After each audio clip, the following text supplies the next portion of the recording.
Welcome to Faith in Real Life, a place where the truth of God's Word meets the reality of everyday living. This is a space for honest conversations, for questions that don't always have easy answers, and for faith that holds strong in the middle of real life.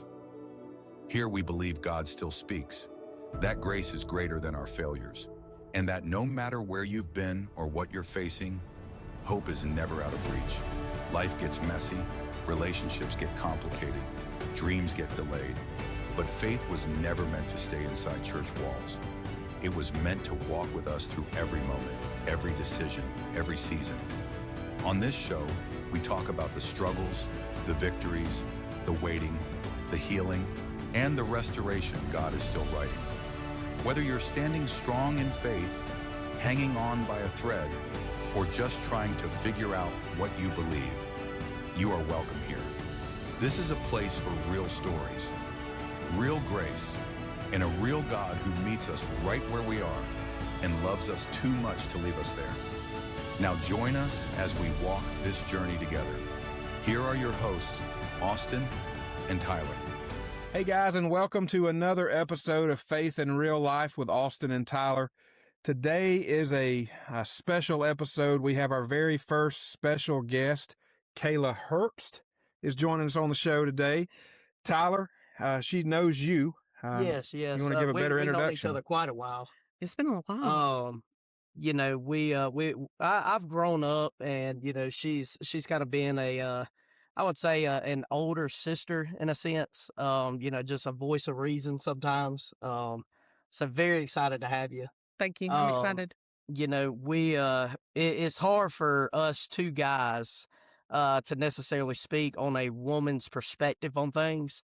So that's one of the most encouraging parts of having you on the show today, is to be able to, speak from a woman's perspective, and talk about some of the things that us men, we can't relate to. Right. So that is what is very special. And, especially for some of the people, that get to view this episode and view our episodes, we get to touch a different audience that is hard for me and him to relate Right. to. Mm-hmm. So I remembered just talking and you talking about some of the things that you kind of wanted to get off of your chest and what you wanted to go into. First of all, I noticed before we get into the meat and the potatoes, you just got engaged. I Let's see did. the ring. Let's see girl. It's a bling bling. Ice skating on it. Yes, it was a beach engagement. Yes. So you just got engaged I and you've did. recently been losing a lot of weight. I've lost 62 pounds That is awesome. since What's the secret? weighing my chicken. Weighing. I just started Ozempic, and I'm telling you right now, I do not feel good. They say that Ozempic makes you feel nauseous. Okay, so you need to come see me at Pump City Sups, and I need to get you on something different. Special shout City out. Sup, special shout out. Maybe they can be a sponsor one day. of Maybe they will. Maybe the podcast. They're doing podcasts in Valdosta a lot too. So, Oh, really? that Brandy is the co-promoter for. We're gonna jump on something. She's the co-promoter of the NPC bodybuilding show here in Tifton, Wow. August. Okay. So they've been meeting with Maria Wells, who is the promoter of it. So Wow. anyway, they do a lot of podcasts too. But yeah, Oh, I'm that's sure awesome. they would be willing to sponsor and shout out. There we And go. Special shout out to her. Special Yeah. shout out. Special shout Pump City Sups. If you're watching, give us a call. So, to get into the meat and the potatoes of this afternoon's conversation, from some of the things that you've been through, you talked about church hurt, which church hurt is very relatable. Church hurt has happened to, I would feel confident to say all of us here. Oh yeah, okay. And I know a lot of people that view and watch and things like that. So, what was some of those? I'm going to say this. I don't really know if most people know what church hurt truly means, just because, I don't like that church. I don't like what they do there. I think a lot of people just they don't think the way I think, so they're not. Yeah. They just So, have a disagreement, and they My church hurt is you get into the church, and I mean diving in deep, being in their ministry, being there every time the doors open, whatever. And then you start to think, okay, there's things I'm seeing that I don't approve of. So what do you do then? Like, do you just leave? Do you question it? Do you I'm going to question it. And I that's what believe that's what happened. you're supposed to Yeah. do. I mean, the You know, Bible says that's what question. happened. I questioned things and I was told basically to leave. Oh, And that's where I got saved. Like, that's where I changed my life the first time. Let me say that. The first time, um, that's where I saw the new me. And how do you take that? What do you do with that? Church hurt is basically you diving in. For me, it's diving in and then you start seeing things and then you're basically told to leave. Right. So you think it's a deeper issue rather than somebody in the church congregation hurts your feelings. It may be Right. what happens But in to the the background background. Mm-hmm. that you find out things that may be, like you said, questionable. And I think a lot of that comes from churches that they don't have accountability. They don't. The people in charge don't have accountability. Mm-hmm. They're what they call a pastor-led church where they don't have to answer to To anybody. anybody, yes. And I've never been a fan of that. And I know there's quite a few of those churches out there. Um, well, see, you were about to say it earlier, but in the Bible, we are supposed to go and call out, no, absolutely. You call out. call Absolutely. out, Call out, your yeah. brother or your sister, and say, hey, what you doing is questionable. Right. I spoke very briefly about it, but my girlfriend, she brought up the fact that I've been indulging in alcohol a little bit more than I should have lately. Good for her. And that was not in a way of saying, hey, you're doing wrong. Like, hey, I care about you. And Yeah. you're starting to, you're starting to nosedive a little bit. What's going on? Talk to me. Yeah. Right. And that's what we're supposed to do. Yeah. You're not going to go into the pastor's office and say, what you're doing is wrong. I don't agree with it. Right. Don't approach it like that. Approach it Mm-mm. with love. Right. Hey, You pastor, say, I got a couple questions. right. I Right. want to talk to you about this. And I feel like that's what you said. What happens in the back rooms and The stuff back like that rooms. is what Because I hurts feel it. like if it's not somebody, I feel like I can get over if somebody in the congregation doesn't like you or doesn't care for you or, oh, she's divorced. You shouldn't. Da, da, da, da, da, da. Like, I could get over all that. But when you dive deeper and you're in the ministry and you're doing a lot for that church, Whenever one of the leadership shit, positions yeah, hurt you, it's a different it's a type of hurt. I different think type of that hurt. is the church Church hurts hurt. we're talking about Yeah. here. Yeah. You know, the beefs that you've got with congregation members, that's not really church hurt. That's just you hurt my feelings, and Feelings. now I'm gonna say church hurt, and that's gonna draw a negative attention on a church that may be doing right. Right. Mhm. And that's not fair to them. But the church hurt that we are talking about here is the deeper where the leadership fails you. Tells And you. Mm-hmm. um, Where you're supposed to go to, what I say, get your Jesus, and you're getting the devil. right. So what do they call it? A wolf in sheep's clothing. Yes. That's right. That's Yes. right. Yes. Well, man. Yeah, it's very real, especially for, women too. It's very easy for me and you to sit here and talk about it. But I feel like, a lot of women, especially in today's world, they're a little scared to talk about the church Church hurt. hurt. They're scared to step up and say something. Right. Yeah.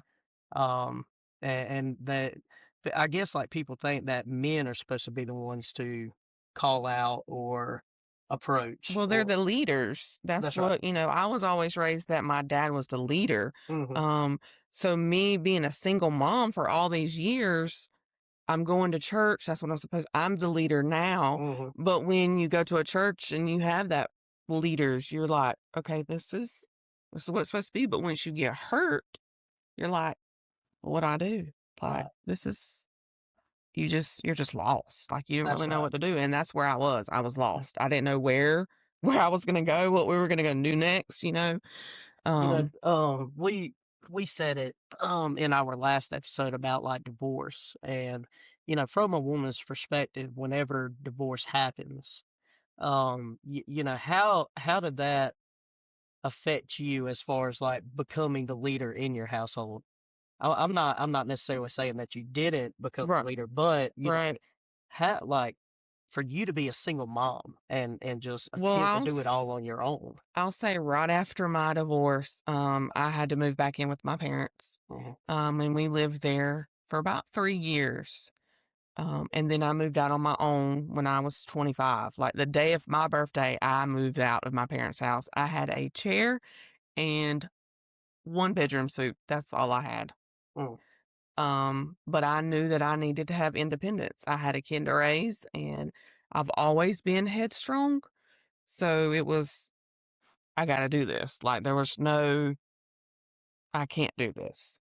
Right. So that's just, I knew that I had a good role model who was my father, my dad, and that's where I took it from. Like I just took it from him, and he was like, "You're going to do this." And I'm like, "Okay, Dad." Sir, yes, sir. Yeah. It's like kicking the baby bird out of the nest. You're either going to fly or you're going to fall. And I will say the 3 years that we lived with him, with my parents, I was a bad alcoholic. I mean, I would put my child to bed and I would go drink all night long. Like, I was like, that's all I know what to do. Like that, I didn't know what to do. I mean, I was 17 and got married and got divorced 4 years later. Like, what do you do? And after those 3 years to moved out, that's when I got saved. Did it stay that way? No, I'm not perfect. Nobody is. Nobody's perfect. There's absolutely. We've talked about that. There's nobody perfect. There's nobody perfect. So time went on, and I just knew that's just what I had to do, is be a leader for my son.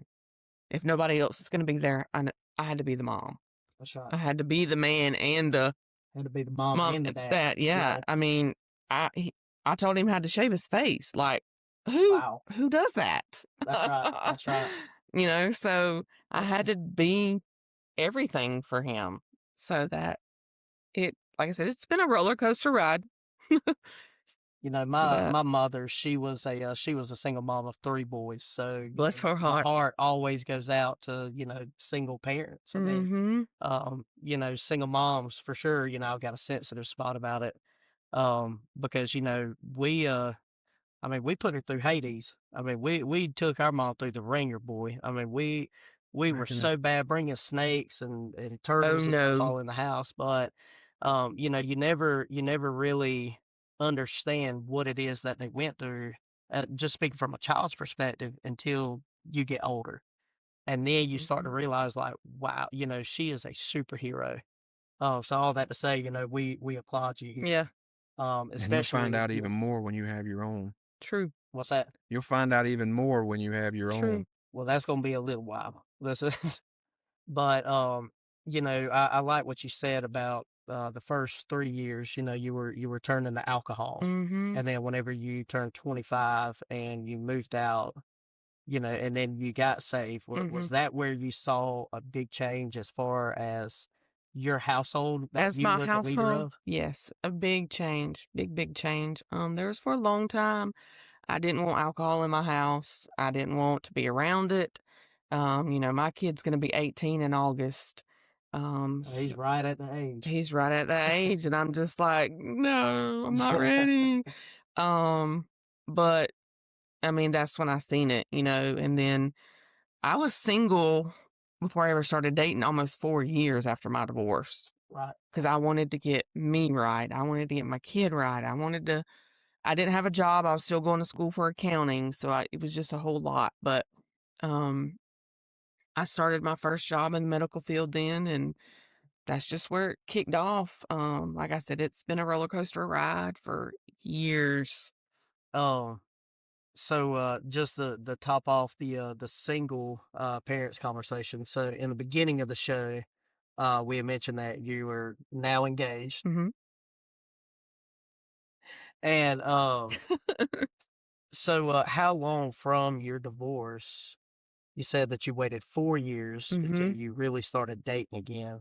So how long did you date before you found this amazing guy, from what you tell us? So, from 2011 to 2025. Man, That is a long time. So when did you make the decision to start dating again? Because what year did you divorce? 2011. Oh, you divorced in 2011 and started. We separated. Let me say this. We separated before my child was even a year old. and then our divorce was not final until 2011. Gotcha. So, from then, 4 years, so 2015 is when I dated. Great guy, you know, but when you date yourself in a male form, You run into complications. that is so hard. Well, you're not supposed to do that. You're opposites attract. Well, we were not opposites. We are the same as far as vocally. Tell me who you're with now. What's his name? Kurt? Kurt. No, the one I'm with now, no. He is Yeah. polar opposite than me. I am high strung. See, that's what I was saying. No, I'm Opposites. talking about when I dated the 2015. Great guy. Kurt is polar opposite than me. He is the calm to my storm. Truthfully, I'm trying not to cry because I'm very blessed. You said something earlier whenever we were just talking, Right. and it was very important for me to hear as a young man in the dating scene, and you said that he was a leader.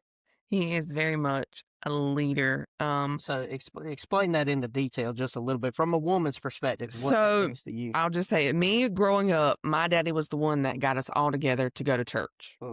All these years of dating, every now and then I'd get a guy be like, yeah, I'll go to church with you. And then they'd be like, well, I don't want to go back. That's not what I want to do. And I'm like, I grew up in church. I'm saved. I believe in Jesus, you know, all this. And that's what I want. I want a man to lead, to say, hey, we're going to church. Hey, we've got this at the church.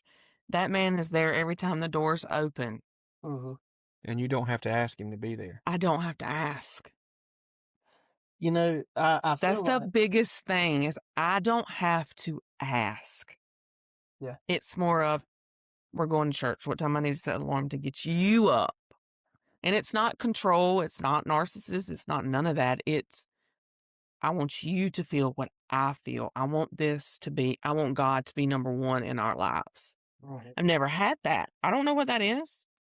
That's right. I'm just like, okay, you know, that's the number one. I like that point. I don't have to ask. Yeah. Every once in a while, I'll throw out something good. I don't have to ask. That you just put a whole nother perspective in me that I just didn't even think about. Right. Yeah, that is that's awesome to hear. You know, first of all, you know, coming from a woman's perspective, Right. that there are still leaders. There's you still know, out there. leaders. There's still good, godly men. But we always have to wait on it. Have to wait on it. Like I said, I waited from 2011 to 2025. And 2025, well, 2025 I was at my lowest of the lowest. I lost my dad in 2024. My big supporter, my leader, my person. That anchor. The true definition of daddy little girl, I am that. That's right. Speaking of anchor. But I'm the true definition of the spoiled, bratty little girl. So I lost him and I hit rock bottom. Yeah. I mean, honestly, I hit rock And bottom. when you hit rock bottom, how did you come out of that? Because, you know, if you've watched the episodes, I'm trying to get out of what I feel like is my very bottom. Right. It's not your bottom. Wow, and I'm learning that. It's a teaching moment. That's right. It's teaching. It humbles you more than anything in this world. So what I come out of that, and it was very hard to come out of it. I mean, I'm still struggling. Oh, you're going to struggle. I still struggle. That's why I'm so thankful for this podcast, and I may start tearing up. Good, because I need a good cry. Because it came at a time where God knew I needed it the most. I needed somebody to talk to, and He knows that I'm not the type of person to just go up to somebody and start chatting like Tyler will. I couldn't do Tyler's job he does. He's been all over the state this week selling roofs. I couldn't sell ice to an Eskimo. I attempted selling rainbows, but anyway. Those are good vacuum cleaners, though. Very good. I can still hook you up. But God knew that I needed something like this and something like After Hours to put me a little bit out of my comfort zone to start talking and opening up. Because if I didn't, I was continuing to spiral and spiral and spiral. But I am starting to come out of it. So my wake up moment, I can't remember what date, but it was in May. I was headed to the hospital to have a sleep study because sleep apnea. I was quit breathing when I was sleeping. And the whole world knows that my kid now lives with his father because of that night. I don't know really what truly it happened, but that was my wake up moment, was when I was laying in that bed hooked up to millions of things, wires, everything. I lay there and cried. I was like, God, I can't do this. All I've ever known, and Tyler knows, all I've ever known is being a mom. Like my kid is with me 24/7. Right. But before all that, I mean, I was at the VFW every other Saturday night. Like I was drinking. Like, Oh, I thought you was playing bingo. no, I wish I could win some money, but no. I mean, I was drinking. I would make sure my kid was good. He'd have my vehicle. Somebody'd come pick me up, and I'd go drinking. Like I get off work, I go get me a 12-pack. Like drink that, and so that night, he packed his stuff and left, and I was like, "What do I do now?" So I got done at 5 o'clock that Saturday morning, and I went home, and we had moved into a trailer that needed a lot of work, which I put a lot of work into it, and I laid on that floor. And I just cried. I was like, God, I can't do this. Oh, He comes to you at your weakest moment. At your weakest moment. I mean, I was ready to give up that night. And now, I talked about it last episode. I was like, God, why did you leave me? And I heard that voice say, turn around. Right. And that was when I realized God didn't leave me. I left him. Mm-hmm. one of the best, examples that I've ever been given is, God's hand is always out. It's up for us to come and reach it, and it's up for us to let it go. Mm-hmm. And so in those moments that, like I get tempted and I get weak and I, turn around and I, drink that help me go to sleep, to Right. get the weight of the world off of my shoulders. And that's me letting go of God's hand. Right. I mean, it's just like Peter in the Bible when God asked him to step out on the water, keep your eyes on me. Peter was walking across the water. Yeah. He took his eyes off. That's Bam. when he started falling. But Mhm. God was right there to reach his hand back down to pick him up. And that gives me chills. That's right. So I started, that night, that Saturday night, I was like, you going out? I was like, no, I'm not. I don't want to. I don't care to. And it wasn't long after that I met Kurt. And the story to tell how we met, it's really, really, I stalked him. Oh, Mm-mm. good. I stalked him. He actually, when I lived in Tifton, he actually was dating my neighbor that lived two houses down. Mm-mm. So she started dating my neighbor in Osceola. So I was like, oh, her and Copman's broken up. It was the uniform, wasn't it? Definitely, it's the uniform. I've heard that before. Really? Oh yeah, That's a different you're in a story. uniform. That's a different story for another day. I dress like a golfer every day. of my life, Everybody so- says the nurses and cops go together, so I'm like, here we go. I'm going to school to be a nurse, and he's a cop. But I stalked him, and then I hit him up. It was like 1 o'clock in the morning. I hit him up on Facebook, and it's a man that says, I don't want a relationship right now. A month later, literally asked me to be his girlfriend. Wow. That's You awesome. don't get that. You don't Mhm. get men don't. No. You want to be my girlfriend? Like, and I always told him, when we started like talking or whatever, and he's like, oh, we'll just be friends. I'm like, okay. That's right. I said, but if you ever want me to be your girlfriend, you've got to properly ask. That's right. And he did. That's right. From a man that didn't want a relationship to a man that's going to change my last name. Man, It's pretty cool. I like hearing stuff like that.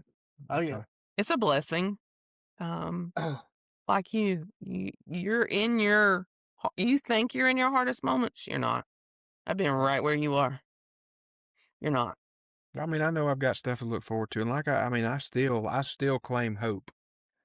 I still claim hope that there is hope and restoration, because There ultimately is. that is what God wants. There's But also faith. Remember the oh faith. yeah, absolutely. I mean, and I was seriously doubting my faith. I was ready to just throw in the towel on all of it. Mhm.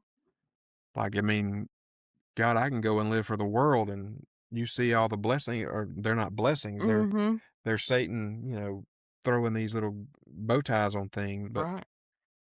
people that live for the world, they get all. It appears they've got everything. They've got life made, How well and I know that. I was like, why even continue with this faith? And I'm sitting here down here, and you've got people that's going out and doing drugs every night. Mhm. They're selling their souls to the devil essentially, and they're making it. They're happy. But you don't know what goes on when they close that You don't door. never I mean, know look what at all the goes celebrities that have committed suicide. You got Robin Williams. I mean, I loved Robin Right, Williams. we all did. Everybody thought he had Everybody it thought together. he had it together. He was great. But Yeah. you know, God works in mysterious ways. He's got a crazy sense of humor. But he's allowing me to do things now that I wasn't able to do. And again, I would give all of that back to be back with my wife. But I'm now able to go. I leave next week to go to Savannah for 17 days to work on a movie. I wouldn't have been able to do that, a few months ago. Right, right. And I am so thankful, and I know I'm blessed.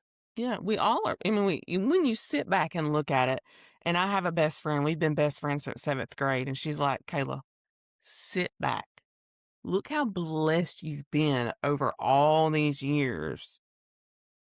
You're still blessed. You may be in a tough spot right now, but you're blessed. That's You know, right. in the dark times of my testimony, where suicide was a very plausible option, whenever I came out from that situation and the Lord lifted me out of that situation, it was whenever I looked back and I said,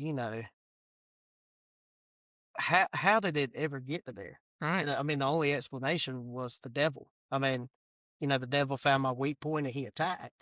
But, I had a roof over my head. I had a job. I had a Mhm. car. I had my cell phone. I mean, I had, these things that, I mean, I was blessed. I mean, the Lord provided a way in everything that I was doing. He gave me a good job to pay for, a good, nice house and gave me, a good car. Mm-hmm. And, you know, in those times of the dark, um, you don't realize how blessed you You are. don't. You Like don't. my preacher said Sunday, he said, what's wrong with us today is we have too much. Absolutely. We have too much. Yeah. Absolutely. Well, and a lot of these, the younger generation, they and well, not even the younger generation. I would say, people that are my age, we're in our 30s. Mm-hmm. I was just talking to a friend of mine that I went to high school with, and she was saying, I don't have this and I don't have that. I want to make sure I'm giving the best life for my kid. I've got $50 in my banking account. And it's, you're comparing yourself to like all of these things that you see on social media and TikTok, Mm-hmm.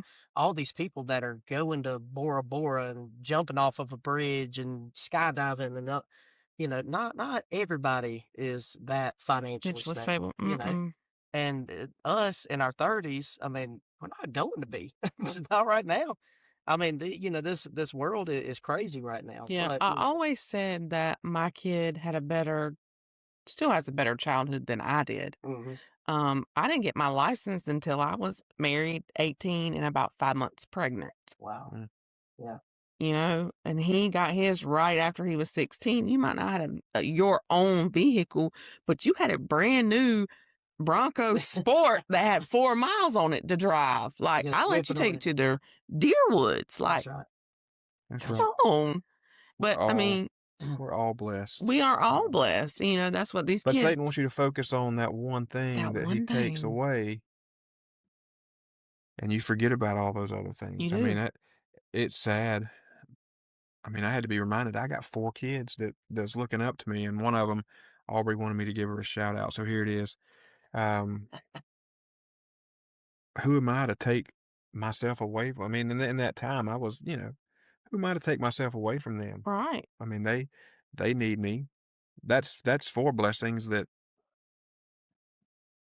And that's where I looked at it when I was in my dark time.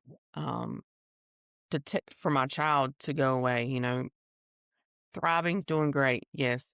But I'm at home by myself. Like I've never been home by myself. That's where he attacked. That's where he attacked, and what I was thinking in my dark times, I can't let go. Like I need you. Like I need you, God. Like I need somebody and then it was brought my kid come in my mind. Like you're living for your kid. Mm-hmm. And that's what kept me just pulling out as hard as I could is you have a kid to raise. That's right. I don't know if even Tyler knows the story, but I wasn't even supposed to have a child. I've been told since I was 13 that I wasn't supposed to have a child. Didn't know that. Dr. Howard, Dr. Drew, still to this day is like, how do you have a kid? Yeah.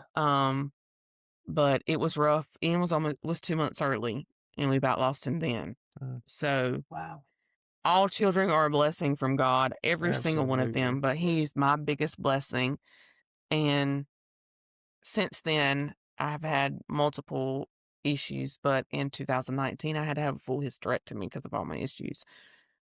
So God blessed me with that one kid, and I was like, I got to be the mom. I got to be that person. That's right. So that's going to pull you more than anything. Oh, I mean, it already does. Yeah. It already does. I mean, you there's may still a not lot want I to get gotta out of work on, bed. but You may not want to see anybody. You may not want to talk to nobody. But them kids bat them eyelashes and smile, and you're like, okay, you're That's up. right. You're ready to go. You're ready I to, got you. You're ready. They do. We me not having kids, I don't get to experience that, but I got little nieces. Right. So that, that's the closest thing to kids that I got. So They still look I up can to you. only imagine whenever I have a kid of my own. When you have a kid of your own, it's going to be told, My mom always said, you saved my life. right. I was her firstborn. Right. Then she had my 2 other brothers. But she's told me before, you saved my life. I mean, Yeah. I was, she was a little bit of a partier and stuff like that. And, she went to school and got her CNA and worked as a CNA and continued going to school. And, now she's a nurse practitioner. And it's like, wow, all these years, you worked hard. And, I asked her, I was like, you went to school for why? She was like, for y'all, because I want to be able to give y'all a better life.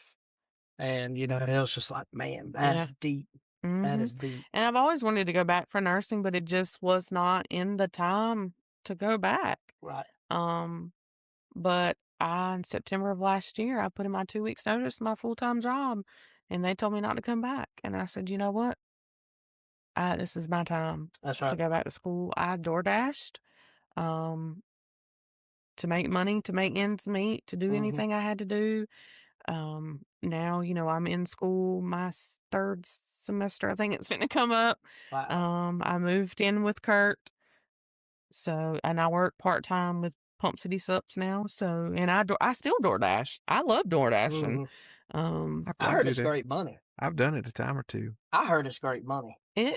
Some days can be good, some nights can be good.